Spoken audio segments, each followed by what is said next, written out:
তারা সবাই ঢুকেছে এবং আধা ঘন্টার মধ্যেই কিন্তু মানে এই নৃশংস বর্বরোচিত হত্যাকাণ্ডটি সংঘটিত হয়ে যায় এবং তারা এই হত্যা সংঘটিত করার পরেই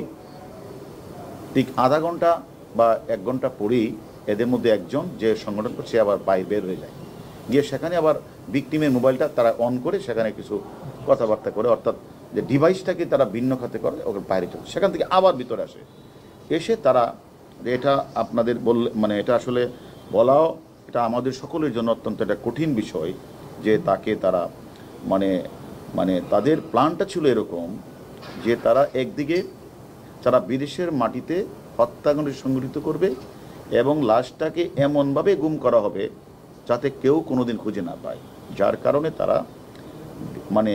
বিভিন্ন পার্টে ভাগ করে ফেলেছে, অর্থাৎ হাড্ডির সাথে মাংসকে আলাদা করে ফেলেছে এবং সেটা একটা সুটকেসে করে গ্রে কালারের সুটকেসে করে যে মূল যে আমাদের কাছে যিনি আছেন উনি আর হলো জাহিদ বা জিহাদ, এরা দুইটা ব্রিফকেস করে ওই যে পাবলিক টয়লেটের কাছে একটা গাড়ি ওয়েট করছিল, ওইখানে গিয়ে সিয়াম, তার নাম সিয়াম, ওইখানে গিয়ে আমানুল্লাহ চলে আসে। আর তারাকে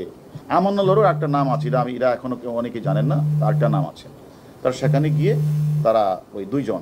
সিয়াম জাহিদ ভারতীয় একজন ড্রাইভার, সেই ড্রাইভারটা তো জানেও না কি নিয়ে তারা চলে যায়, এদিকে এই পার্ট তারা চলে যায়। আবার এই যে মূল ভিকটিম মানে মূল যে মানে হত্যা সংঘটিত উনি আবার বাসায় চলে আসে, এসে উনি পরের দিন উনি তারপরে আরও দুইজন, যেহেতু 3 জন ছিল, ওই 3 জনে বাকি মাংসগুলিকে বিভিন্ন পলিথিন বা বিভিন্ন ইয়েতে করে তারাও বের হয়ে যায়। এবং আরেকটি বিষয় আপনারা জানা রাখা উচিত, যাতে এইভাবে যে তারা যে এগুলি যে মাংসগুলি নিচ্ছে যদি পথে কেউ ধরে তখন এটার মধ্যে তারা মানে হলুদের মশলা দিয়ে তারা করে নিয়েছেন, যদি কেউ বলে তখন বলবে যে এটা তো আসলে বাজার থেকে আমরা কিনে আনছি, এটা মশলা তো মাংস এরকম বলবে সেটা এটাকে, অর্থাৎ উদ্দেশ্যটা ছিল যে মানে এমনভাবে গুম করা হবে তাকে যেন